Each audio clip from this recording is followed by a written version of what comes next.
ನೀವು ಕುಡಿಯುವ ನಂದಿನಿ ಹಾಲು ಕೂಡ ಸೇಫ್ ಅಲ್ಲ. ಯಾಕಂದ್ರೆ ನಂದಿನಿ ಹೆಸರಲ್ಲೇ ನಕಲಿ ಹಾರಾಟು ಮಾರಾಟವಾಗ್ತಿದೆ.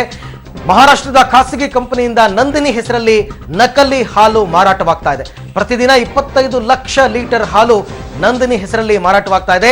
ನಕಲಿ ಕಂಪನಿ ವಿರುದ್ಧ ಕ್ರಿಮಿನಲ್ ಮೊಕದ್ದಮೆ ದಾಖಲಿಸೋದಕ್ಕೆ ಕೆಎಂಎಫ್ ಇವಾಗ ನಿರ್ಧಾರ ಮಾಡಿದೆ.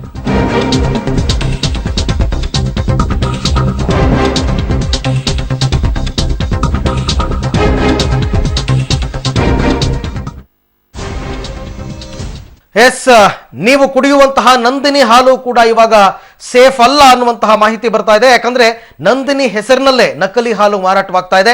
ಮಹಾರಾಷ್ಟ್ರದ ಖಾಸಗಿ ಕಂಪನಿಯಿಂದ ನಂದಿನಿ ಹೆಸರಲ್ಲಿ ನಕಲಿ ಹಾಲು ಮಾರಾಟವಾಗ್ತಾ ಇದೆ. ಪ್ರತಿದಿನ 25 ಲಕ್ಷ ಲೀಟರ್ ಹಾಲು ನಂದಿನಿ ಹೆಸರಿನಲ್ಲಿ ಮಾರಾಟವಾಗ್ತಿದೆ. ಆದರೆ ಇದು ನಿಜವಾದ ಕೆಎಂಎಫ್ ನಿಂದ ಬರ್ತಾ ಇರತಕ್ಕಂಥ ಹಾಲಲ್ಲ, ನಕಲಿ. ಹಾಗಾಗಿ ನಕಲಿ ಕಂಪನಿ ವಿರುದ್ಧ ಕ್ರಿಮಿನಲ್ ಮೊಕದ್ದಮೆ ದಾಖಲಿಸೋದಕ್ಕೆ ಕೆಎಂಎಫ್ ಇವಾಗ ನಿರ್ಧಾರ ಮಾಡಿದೆ.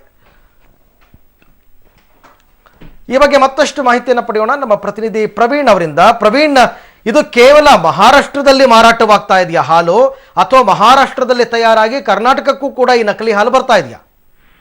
ಹೌದು ಅರವಿಂದ್, ಶುದ್ಧತೆಗೆ ಹೆಸರೇ ಮತ್ತೊಂದು ನಂದಿನಿ ಹಾಲು ಅಂತ ಜನಸಾಮಾನ್ಯರು ಈಗ ಭಾವಿಸಿದ್ದಾರೆ. ಅಂತಹ ಸಂದರ್ಭದಲ್ಲಿ ಇದೇ ನಂದಿನಿ ಹೆಸರಿನ ಮೇಲೆ ಇದೀಗ ಮಹಾರಾಷ್ಟ್ರದ ಲಾತೂರ್ನಲ್ಲಿ ಒಂದು ಕಂಪನಿ ಒಂದು ಹಾಲು ಆರಂಭಿಸಿದೆ. ಅದು ಈಗಾಗಲೇ ಮಹಾರಾಷ್ಟ್ರದಲ್ಲಿ ಕೂಡ ಈ ಒಂದು ನಂದಿನಿ ಹೆಸರಿನ ಬ್ರ್ಯಾಂಡ್ ಮೇಲೆ ಅಲ್ಲಿ ವ್ಯಾಪಕವಾಗಿ ಹಾಲು ಮಾರಾಟ ಮಾಡ್ತಾ ಇದ್ದಾರೆ. ಅದೇ ರೀತಿಯಾಗಿ ಈಗ ಗಡಿ ಜಿಲ್ಲೆಗಳಲ್ಲಿ ಕೂಡ, ಅದರಲ್ಲೂ ಪ್ರಮುಖವಾಗಿ ಕಲಬುರಗಿ ಮತ್ತು ಬೀದರ್, ಈ 2 ಜಿಲ್ಲೆಗಳಲ್ಲಿ ಅವರು ಪ್ರಮುಖವಾಗಿ ಆ ನಂದಿನಿ ಹಾಲಿನ ಪಾಕೆಟ್ಗಳನ್ನು ಈಗಾಗಲೇ ಸರಬರಾಜು ಮಾಡ್ತಾ ಇದ್ದಾರೆ. ಕಳೆದ 15ರಿಂದ 20 ದಿನಗಳಿಂದ ಈ ವ್ಯಾಪಕವಾದ ಜಾಲ ಈಗಾಗಲೇ ಈ 2 ಜಿಲ್ಲೆಗಳಲ್ಲಿ ವ್ಯಾಪಿಸಿದ್ದು, ಗಡಿ ಭಾಗದ ಜಿಲ್ಲೆಗಳಲ್ಲಿ ಕೆಲವೊಂದು ಏಜೆಂಟ್ಗಳನ್ನು ಹಿಡಿದುಕೊಂಡು ಅವರ ಮುಖಾಂತರ ನಂದಿನಿ ಹೆಸರಿನಿಂದ ಏನು ಮಹಾರಾಷ್ಟ್ರದಲ್ಲಿ ಉತ್ಪನ್ನವಾಗ್ತಾ ಇದೆ ಆ ಒಂದು ಬ್ರ್ಯಾಂಡ್ ನ ಹಾಲು ಈ 2 ಜಿಲ್ಲೆಗಳಲ್ಲಿ. ಮಾಹಿತಿಗಾಗಿ ಇನ್ನು ಕಲಬುರಗಿಯ ಕೆಎಂಎಫ್ ವ್ಯವಸ್ಥಾಪಕ ನಿರ್ದೇಶಕರು ಡಾಕ್ಟರ್ ಚಂದ್ರಶೇಖರ್ ಅವರು ನಮ್ಮ ಜೊತೆ ದೂರವಾಣಿ ಸಂಪರ್ಕದಲ್ಲಿದ್ದಾರೆ. ಸರ್ ನಮಸ್ಕಾರ. ಸರ್ ನಮಸ್ಕಾರ. ಈಗಾಗಲೇ ಕೆಎಂಎಫ್ ಹೆಸರಿನಲ್ಲಿ ನಕಲಿ ಬ್ರ್ಯಾಂಡ್ಗಳು ಬರ್ತಾ ಇರೋದು ತಮ್ಮ ಗಮನಕ್ಕೂ ಕೂಡ ಬಂದಿದೆ. ಏನ್ ಕ್ರಮ ತಗೋತೀರಾ ಸರ್? ಇದನ್ನ ಸ್ಟಾಪ್ ಮಾಡೋದಕ್ಕೆ ಏನ್ ಮೆಜರ್ಸ್ ತಗೋತೀರಾ? ಇನ್ನು ಸ್ಟಾಪ್ ಮಾಡ್ಲಿಕ್ಕೆ ನಾವು ಒಂದು ಗ್ರಾಹಕರಿಗೆ ಒಂದು ಅರಿವು ಕಾರ್ಯಕ್ರಮ ಮಾಡ್ತಾ ಇದೀವಿ ಸರ್. ಪೇಪರ್ ಸ್ಟೇಟ್ಮೆಂಟ್ ಕೊಟ್ಟಿದೀವಿ ನಾವು.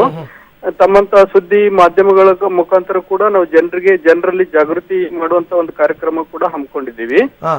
ಆಮೇಲೆ ಇದ್ರ ಜೊತೆ ನಾವು ಇದನ್ನ ಬ್ರ್ಯಾಂಡ್ ಇಮಿಟೇಷನ್ ಮಾಡೋದಕ್ಕೋಸ್ಕರ ನಾವು ಕೆಎಂಎಫ್ ಮಾರ್ಕೆಟಿಂಗ್ ಡಿವಿಷನ್ಗೆ ಕೂಡ ನಾವು ಅವರ ಗಮನಕ್ಕೆ ತಂದು ಇವ್ರ ಮೇಲೆ ಒಂದು ಕಾನೂನು ರೀತಿ ಕ್ರಮ ಕೈಗೊಳ್ಳಿಕ್ಕೆ ನಾವು ಅವ್ರ ಸಂಬಂಧಪಟ್ಟ. ಸರ್, ನಿಮ್ಮ ಮುಂದಿರೋ ದೊಡ್ಡ ಚಾಲೆಂಜ್ ಏನಂದ್ರೆ, ನನಗನ್ಸಿರೋ ಪ್ರಕಾರ ಒರಿಜಿನಲ್ ಹಾಲಿನ ಪ್ಯಾಕೆಟ್ ಮತ್ತೆ ಡೂಪ್ಲಿಕೇಟ್ ಹಾಲಿನ ಪ್ಯಾಕೆಟ್, ನಕಲಿ ಅಸಲಿ ಪಕ್ಕದಲ್ಲಿ ಹಿಡ್ಕೊಂಡಾಗ ಒಬ್ಬರಿಗೆ ಸುಲಭವಾಗಿ ಅವ್ರಿಗೆ ಗೊತ್ತಾಗಬೇಕು ಯಾವ್ದು ಒರಿಜಿನಲ್ ಯಾವ್ದು ಡೂಪ್ಲಿಕೇಟ್ ಅಂತ.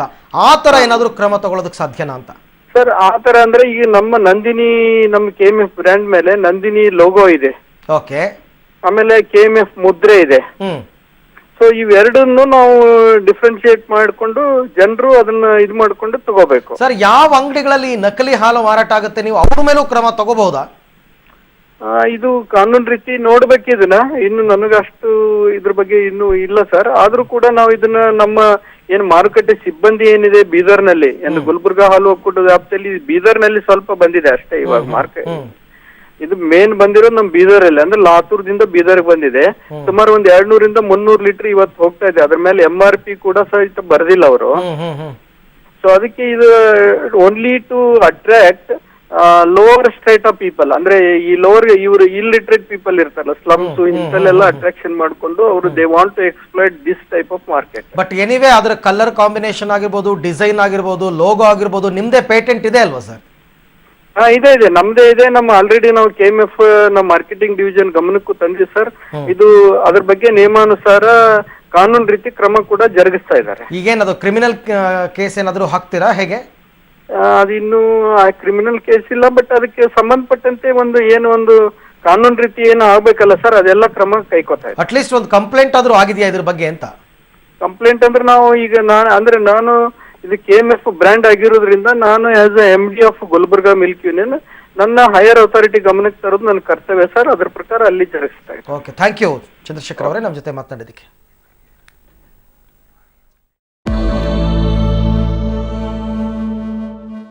ಅತ್ತ ಕರುಣ್ ನಾಯರ್ ತ್ರಿಶತಕವನ್ನ ಬಾರಿಸಿ ಸಂಭ್ರಮಿಸುತ್ತಿದ್ದರೆ ಅದೇ ತ್ರಿವಳಿಗಳ ತಲೆ ಉದುರಿ ಹೋಗುವುದೇ ಎಂದು ಕಾಂಗ್ರೆಸ್ ಇಲ್ಲಿ ತಲೆಯನ್ನ ಕೆರೆದುಕೊಳ್ತಾ ಇದೆ. ಕರ್ನಾಟಕದಲ್ಲಿ 500 ಹಾಗೂ 1000 ರೂಪಾಯಿ ನಿಷೇಧದ ಬಳಿಕ ರಾಜ್ಯದಲ್ಲಿ ನಡೆಯುತ್ತಿರುವ ಎನ್ಫೋರ್ಸ್ಮೆಂಟ್ ಡೈರೆಕ್ಟರೇಟ್ ಬ್ರೇಕಿಂಗ್ ಸುದ್ದಿ ಏನು ಅನ್ನೋದನ್ನ ನೋಡೋಣ ವೀಕ್ಷಕರೇ.